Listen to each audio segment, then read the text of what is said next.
चरणों में वंदना भी करते हुए का स्मरण कर लें। दोनों हाथों को जोड़ लेंगे और आंखों को बंद कर लेंगे।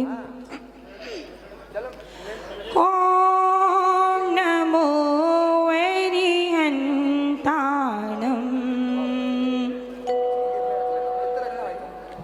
ओम नमो सिद्धाणम, ओम नमो आयर्याणम, ओम नमो आर्याणम, ओम नमो वज्रायाणम, ओम नमो वज्रायाणम, ओम नमो लोये सव्यसाहुणम, ओम नमो लोहे सवसाहुणम, ओम नमो लोये सव्यसाहुणम, ओम नमो लोहे सवसाहुणम। झुका लिए अपने चरणों में इंद्रों के माथा, उन मुनियों के तपश्चरण की गाँव में गाथा,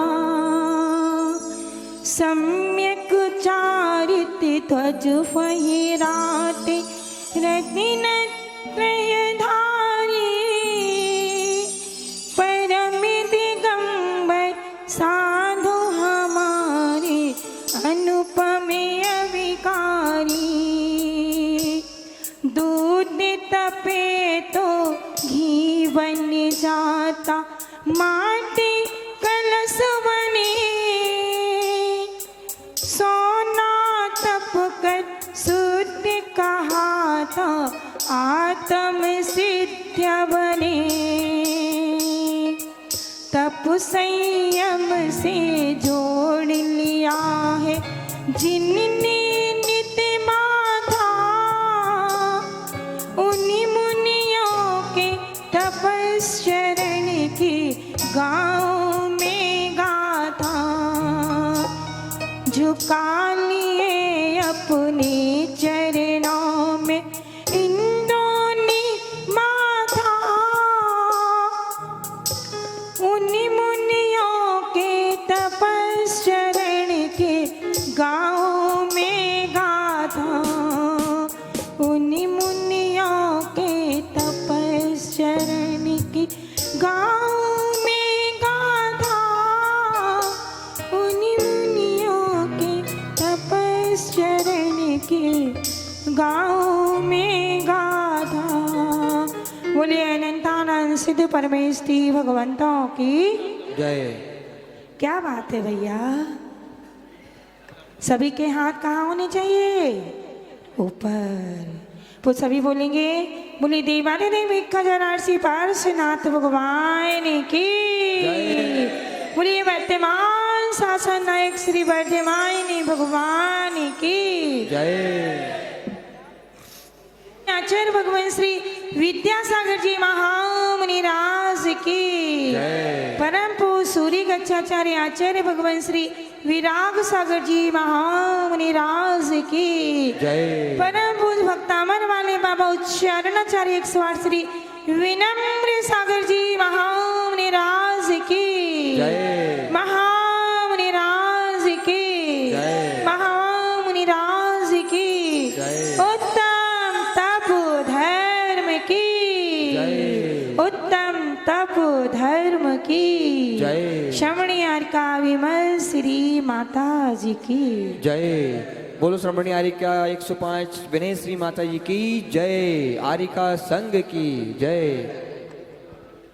कल हम सभी लोगों ने संयम धर्म की चर्चा की थी और परमात्मा से ये प्रार्थना की थी, मुझे ईर्ष्या नहीं ईश्वर चाहिए, मुझे ईर्ष्या नहीं ईश्वर चाहिए, मुझे शल्य नहीं वात्सल्य चाहिए, मुझे ईर्ष्या नहीं ईश्वर चाहिए, मुझे शल्य नहीं वात्सल्य चाहिए, मुझे प्रसिद्धि नहीं विशुद्धि चाहिए, मुझे प्रसिद्धि नहीं विशुद्धि चाहिए, मुझे काम नहीं राम चाहिए।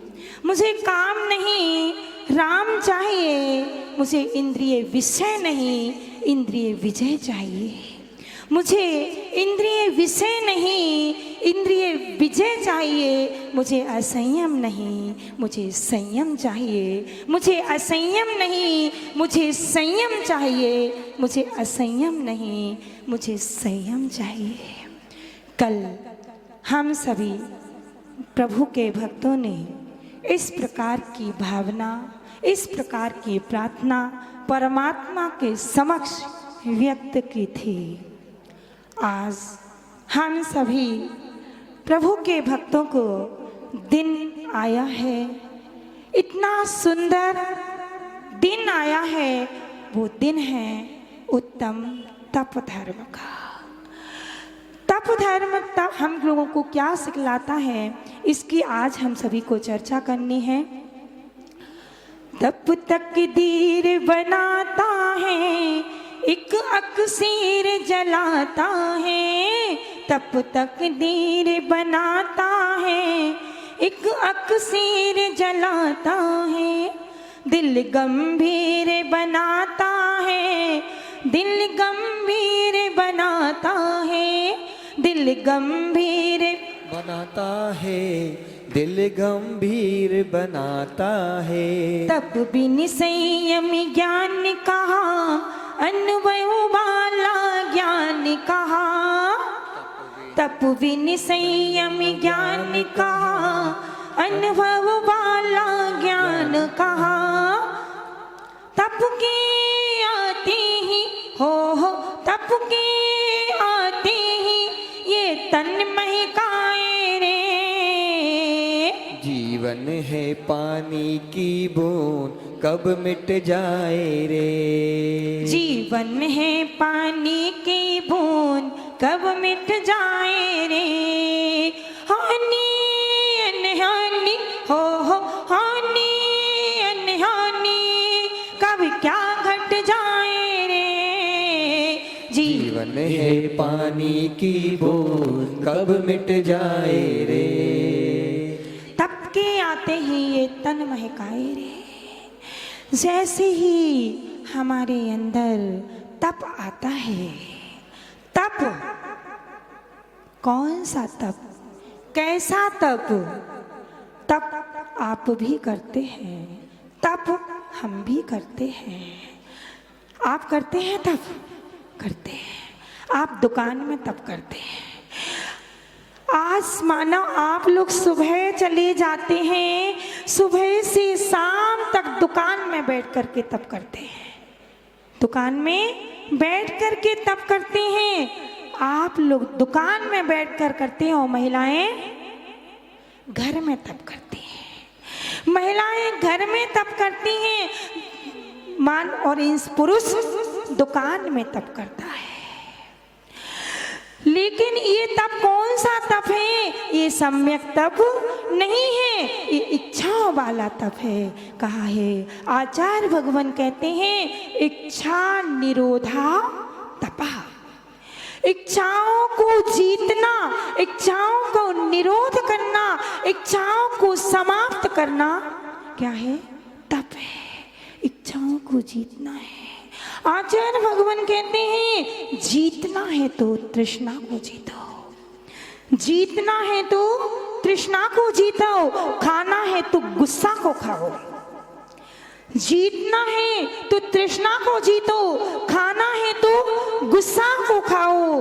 बोलना है तो मधुर बोलो। बोलना है तो मधुर बोलो। हित मित प्रिय बोलो, मीठा बोलो। और देखना है तो अपने दोषों को देखो। देखना है तो अपने दोषों को देखो। और जीतना है तो इच्छाओं को जीतो। जीतना है तो इच्छाओं को जीतो। अगर कुछ जीतना है तो अपने आप को जीतो। अपने आप को जीतो, क्योंकि अपने आप को जीतोगे तो आपको क्या मिलेगा? भगवान मिलेगा। अपने आप को जीतियो, स्वयं को जीतो। स्वयं को जीतने से भगवत्ता की प्राप्ति होगी। और भगवत्ता की प्राप्ति करने के लिए सबसे पहले संयम को धारण करना पड़ता है। और संयम को धारण, जब संयम प्राप्त हो जाए तो ये सोचना पड़ता है कि अब संयम तो हमने प्राप्त कर लिया है, दीक्षा तो ग्रहण कर ली है। अब दीक्षा ग्रहण कर ली है तो दीक्षा ग्रहण करने के बाद हमें क्या करना पड़ेगा, कैसे सम्यक सोच बनानी होगी, क्योंकि सम्यक सोच ही हमें तप की ओर अग्रसर करती है। सम्यक सोच ही हमें भगवत्ता प्रदान करती है। तो सम्यक सोच, सम्यक तप हमें किस प्रकार से प्राप्त करना है। कहते हैं तप के बिना कोई भी बनता नहीं है, तप के बिना कीमती नहीं होता है, तप से ही कीमती बनता। कोई भी वस्तु आप ले लीजिए, कहते हैं बिना अनुभव के कोई भी कार्य की सिद्धि नहीं होती है, अनुभव से ही तप की सिद्धि हुआ करती है। कहते हैं अगर उत्कृष्टता प्राप्त होती है तो तप से ही उत्कृष्टता प्राप्त होती है। धन का उत्कृष्ट कार्य है त्याग, धन का उत्कृष्ट कार्य है त्याग। आप लोग धन कमाते हैं लेकिन धन आप बहुत सी वस्तुओं में प्रयोग कर देते हैं, लेकिन धन का सबसे उत्कृष्ट कार्य है त्याग। और पानी का उत्कृष्ट कार्य है प्रकाश को पैदा करना, यानी इलेक्ट्रिक को पैदा करना।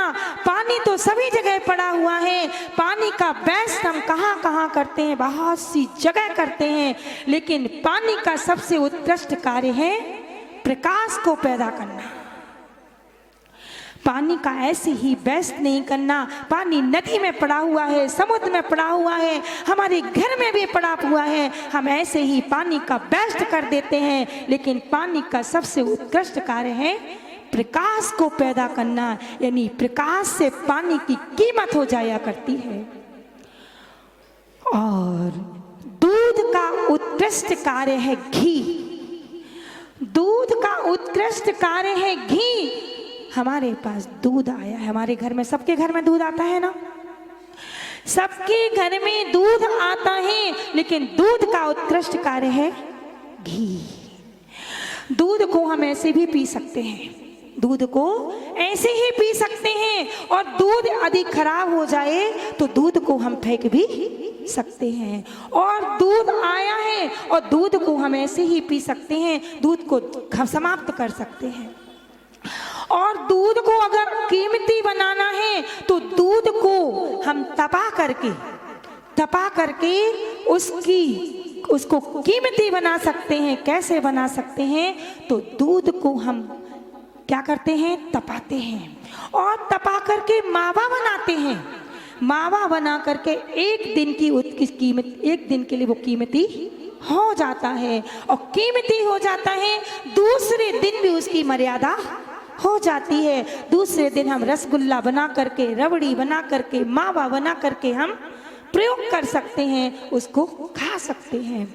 और भी अधिक उसको कीमती बनाते हैं। कैसे बनाते हैं, दूध को औटते हैं, उसका मावा बनाते हैं, उसका जो उसमें पानी है उस पानी को समाप्त करते हैं। और जब उस पानी को, वो पानी समाप्त हो जाए, पानी की मात्रा बिल्कुल खत्म हो जाए, और पानी की मात्रा समाप्त हो करके उसमें से क्या हो जाए, उसमें से मक्खन निकलने लगे, और मक्खन निकलने लगे उसकी मर्यादा बढ़ जाए, और मक्खन निकाल करके उसमें से घी निकाल लिया जाए।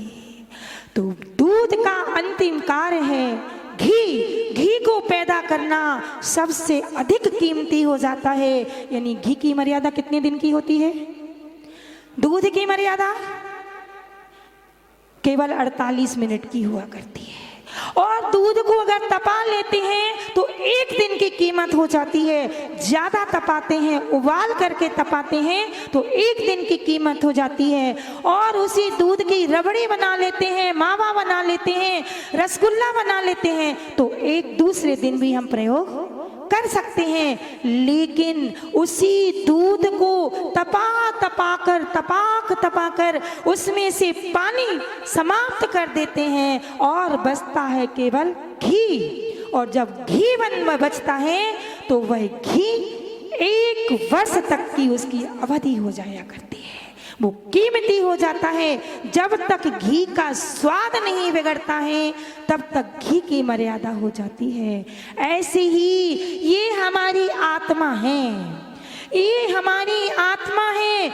जब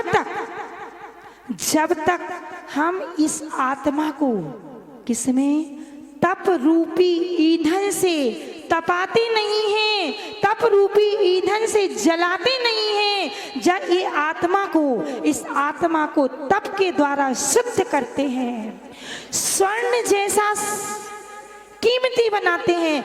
जैसे स्वर्ण कर्म कालिमा से लिप्त हुआ करता है, लेकिन उस स्वर्ण को कैसा बनाते हैं? शुद्ध बनाते हैं। 16 ताव का बना करके उसको कीमती बना देते हैं और उसकी कीमत हम अपनी दुकानों में पैदा करते हैं।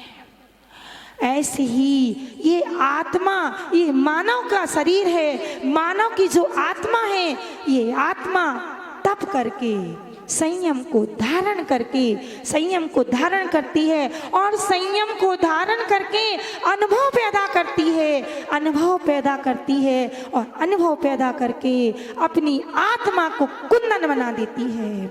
आत्मा को कुंदन बनाकर परमात्मा बना देती है। ये आत्मा, जितने भी मुनिराज हुआ करते हैं वो अपनी आत्मा को कुंदन बना दिया करते हैं। कुंदन बना करके, आत्मा को कुंदन बना करके भगवत्ता को प्राप्त हो जाते हैं और सिद्ध स्वरूप में लीन हो जाते हैं। तप कई प्रकार से करते हैं। तप के कई प्रकार हुआ करते हैं। कहते हैं कि एक होता है सात्विक, एक होता है तामसिक तप। तामसिक तप कौन करता है ये हमें समझना है। तामसिक तप कौन करता है? जब किसी के मारने के भाव होते हैं, युद्ध के भाव होते हैं, युद्ध में किसी को जीतना हो, शत्रु को जीतना हो, किसी से लड़ाई करना हो, क्रोध आ रहा हो, ये जब भावनाएं होती हैं, किसी से बैर का परिणाम हो, किसी से लड़ने का परिणाम हो, तब मानव क्या करता है? तब ये करता है, कोई कह देता है भैया तुम युद्ध जीत जाओगे, तुम उस राजाओं से जीत जाओ, तुम्हारा बैर समाप्त हो जाएगा। और ऐसा जब करते हैं तो व्यक्ति क्या करता है? तप करता है। और ये तप मिथ्या तप करता है, सम्यक तप नहीं करता है, मिथ्या तप करता है। और मिथ्या तप करता है वो इस भावना से करता है कि मैं युद्ध में जीत जाऊं, युद्ध में जीत जाऊं, मैं शत्रु को परास्त कर दूं। वो इस तप से करता है। तो ये वाला तप मिथ्या तप हुआ करता है। ऐसा तप कौन सा तप कराता है? तामसिक तप होता है। और ये तप जब हम अभक्ष भक्षण करते हैं, पता नहीं कौन कौन सी चीजें खा लेते हैं और अमर्यादित वस्तुओं का सेवन कर लेते हैं, ऐसी वस्तुओं का सेवन करते हैं, हमें पता ही नहीं है किससे बनी है, ये किससे बनी है।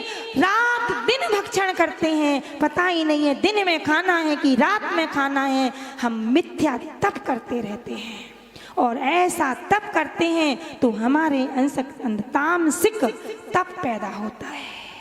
और ये तप हमें गलत मार्ग पर ले जाता है और यही तप हमें नरक और निगोद की यात्रा कराता है।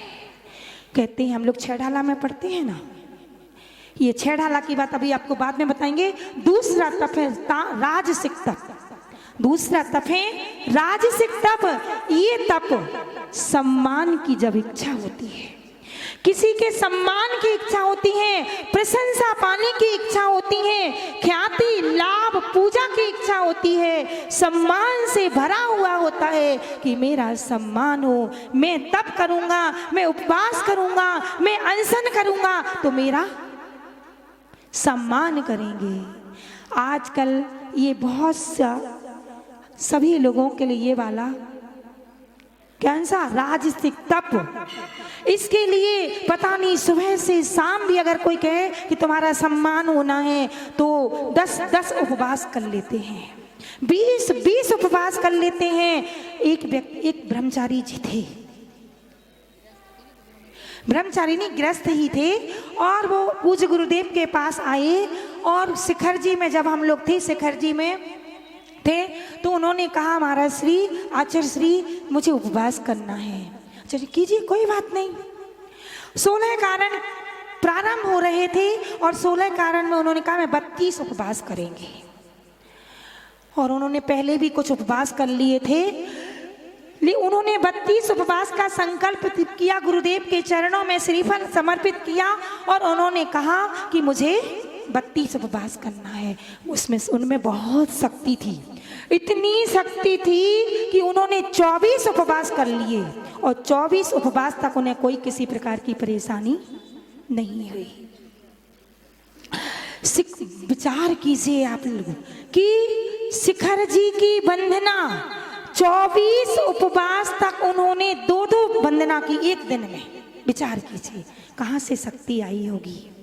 गुरुदेव से उन्होंने शक्ति प्राप्त की, आचार्य विमल सागर जी के चरणों की वंदना की और सम्मेद शिखर की यात्रा की। उनके हाथ पैर वैसे ही चलते थे जैसे कि आप लोगों के चलते हैं, और जैसे ही 24 उपवास हुए उनकी बैटरी थोड़ी सी डिस्चार्ज होने लगी, उनका बीपी लो होने लगा, और उन्होंने कहा कि उनकी जैसे ही डिस्चार्ज होने लगी, बीपी लो होने लगा, सभी लोगों ने गुरुदेव से के पास कहा कि गुरुदेव भैया को देखो, सुरेश भैया थोड़े से डिस्चार्ज होने लगे हैं और उनकी बैटरी डाउन होने लगी है। गुरुदेव ने देखा, गुरुदेव ने कहा इनका बीपी लो हो रहा है, और देखा तो गुरुदेव ने कहा इनको पानी पिलाया जाए। 24 उपवास तक पानी। विचार कीजिए कि एक गृहस्थ भी ऐसा कर सकता है।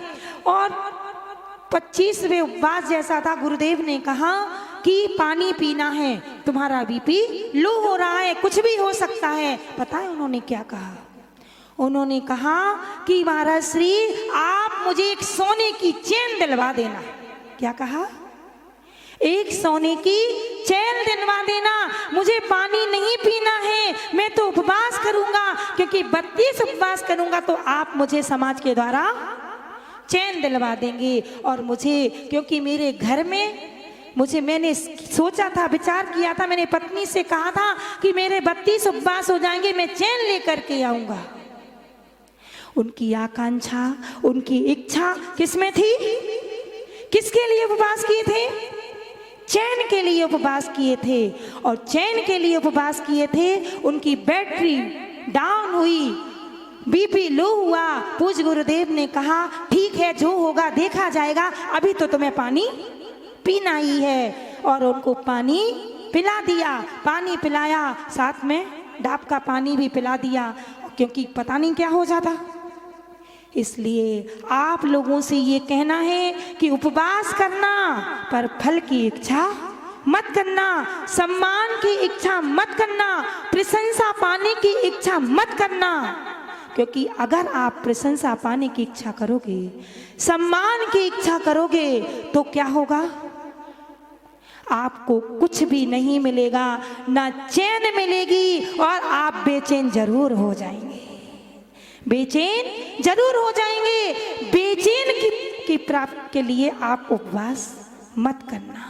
ऐसे बहुत से लोग हुआ करते हैं जो 10-10 उपवास करते हैं, 10-10 उपवास करते हैं, और 10-10 उपवास बहुत सी जगह शिविर में जाते हैं। कुछ लोग तो इसलिए जाते हैं कि हमें साधना करना है, आराधना करनी है, और 10 दिन श्रावक बन करके क्या करना है? उस शिविर में बैठना है। लेकिन कुछ लोग इसलिए जाते हैं कि वहां पर जाएंगे खाने को मिलेगा। कुछ लोग इसलिए आते हैं शिविर में कि हमारे लिए कम से कम शिविर में बहुत सी चीजें मिलती हैं। और सुधा सागर महाराज जी के शिविर तो फेमस है कि शील्ड मिलेगी, वस्त्र मिलेंगे, ये मिलेगा, पता नहीं क्या क्या मिलती, चांदी की चीजें मिलती हैं, माला मिलती है, वस्त्र मिलते हैं। कुछ लोग तो इसलिए ही जाते हैं।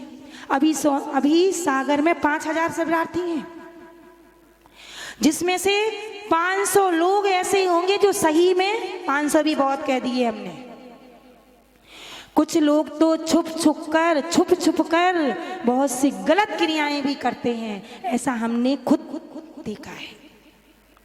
तो और कुछ लोग यहाँ पे भी देखा है कि बहुत से लोग तो साधना के लिए शिवरार्थी बने हुए हैं और कुछ लोग आकांक्षा के लिए शिवरार्थी हो रहे हैं कि सुबह से जल्दी जाएंगे तो कैन मिल जाएगी। ऐसे भी, पर हम लोग देखिए समय आपका हो रहा है, बातें बहुत सी हैं, आप बातें ज़्यादा नहीं बताएंगे। बातें तो राजस्थान में बहुत से लोग उपवास करते हैं, यहाँ भी करते हैं, ऐसा नहीं है, बहुत से लोग उपवास करते हैं। हम लोग राजस्थान में 10 वर्ष रहे, देखा क्या, ये देखा है कि वहाँ पर बिनौली निकलती है, बिनौली यात्रा होती है, सजा करके तैयार करके पूरे आभूषणों को पहना करके 10वें दिन उनकी बिनौली यात्रा निकलती है। तो बहुत से लोग तो इसलिए उपवास करते हैं कि हमारा सम्मान हो, हमारी बिनौली यात्रा हो, हमारे लिए सब देखें, हमारा श्रृंगार को देखें, इसलिए बहुत से लोग उपवास करते हैं। अब यहाँ नहीं पता कि मध्य प्रदेश में, भोपाल में ऐसा होता है कि नहीं। यहाँ तो नहीं, शंकराचार्य वाले तो बहुत अच्छे हैं, ये लोग तो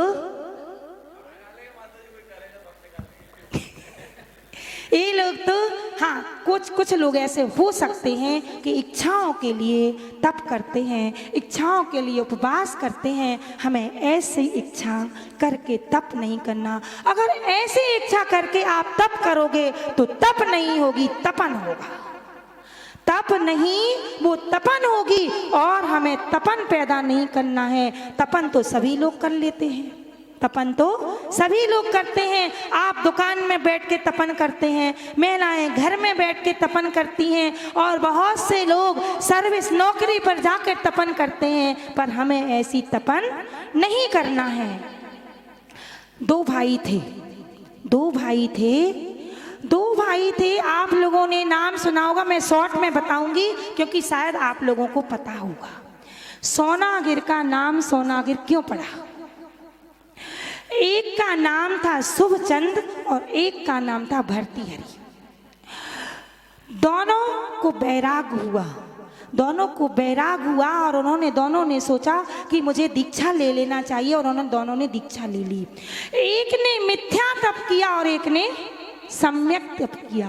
एक ने तप किया, वास्तविक तप किया, और एक ने नहीं किया। जैसे कि अपन लोग 6 ढाला में पढ़ते हैं ना, क्या पढ़ते हैं?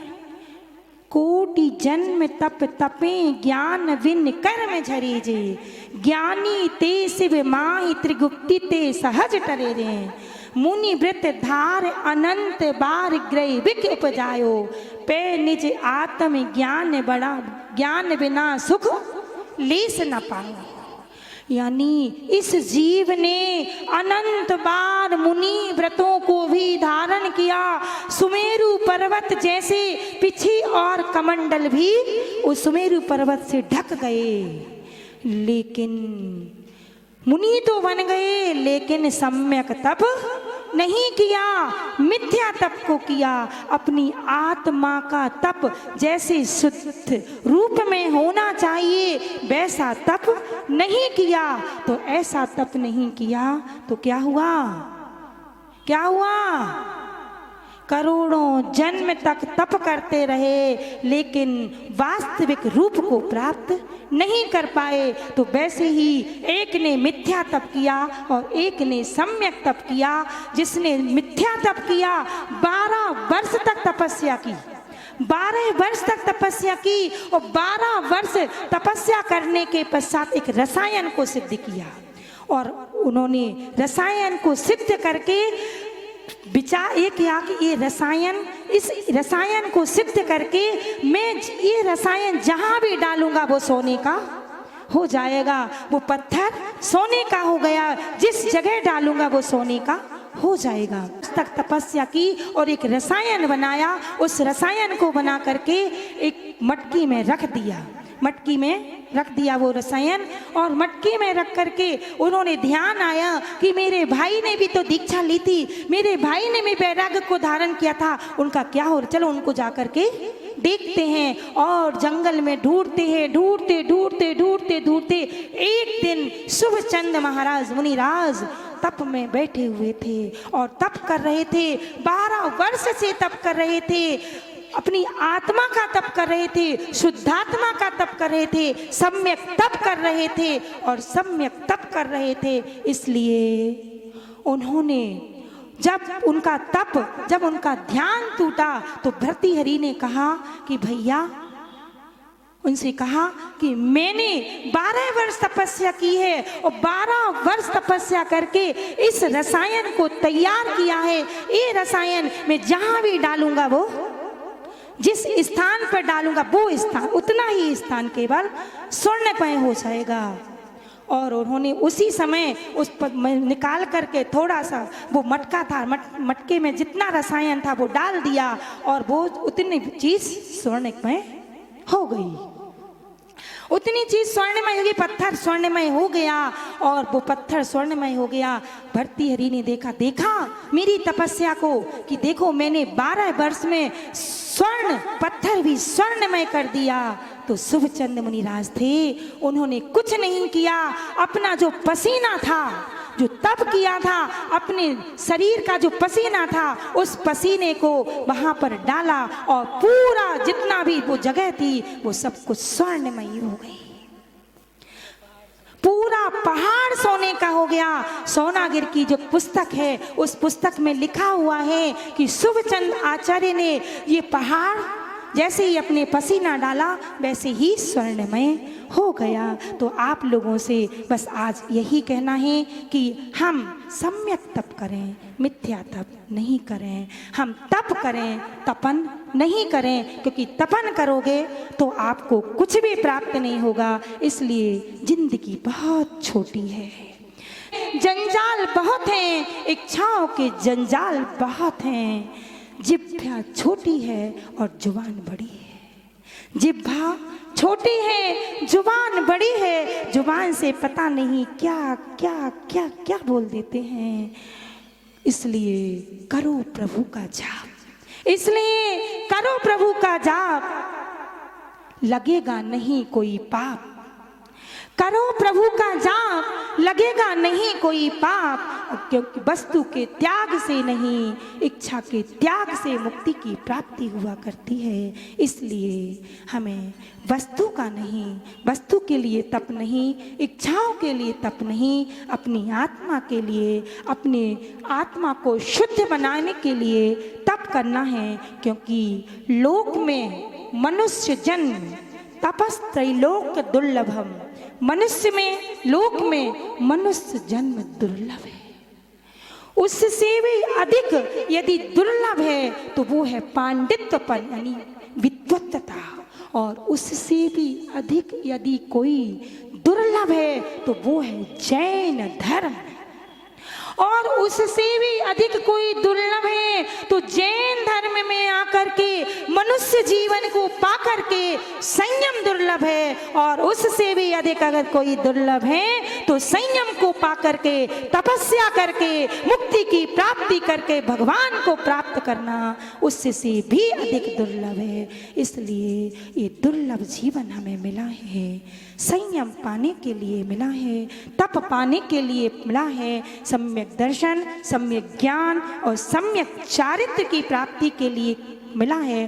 कल बोला था, नई खूबी, नई रंगत, नए अरमान पैदा कर कि अपने खाक के पुतले में तू भगवान पैदा कर, कि अपने खाक के पुतले में तू भगवान पैदा कर। बस ये मानव, ये शरीर मिला है, इस शरीर को हमें शुद्धात्मा बनाना है। शुद्धात्मा बना करके सम्यक दर्शन, सम्यक ज्ञान, सम्यक चारित्र की प्राप्ति करके हमें अपने जीवन को शुद्ध और शुद्ध बनाना है। बोलिए परम पूज्य आचार्य भगवान श्री विनम्र सागर जी गुरुदेव की जय। उत्तम तप धर्म की जय।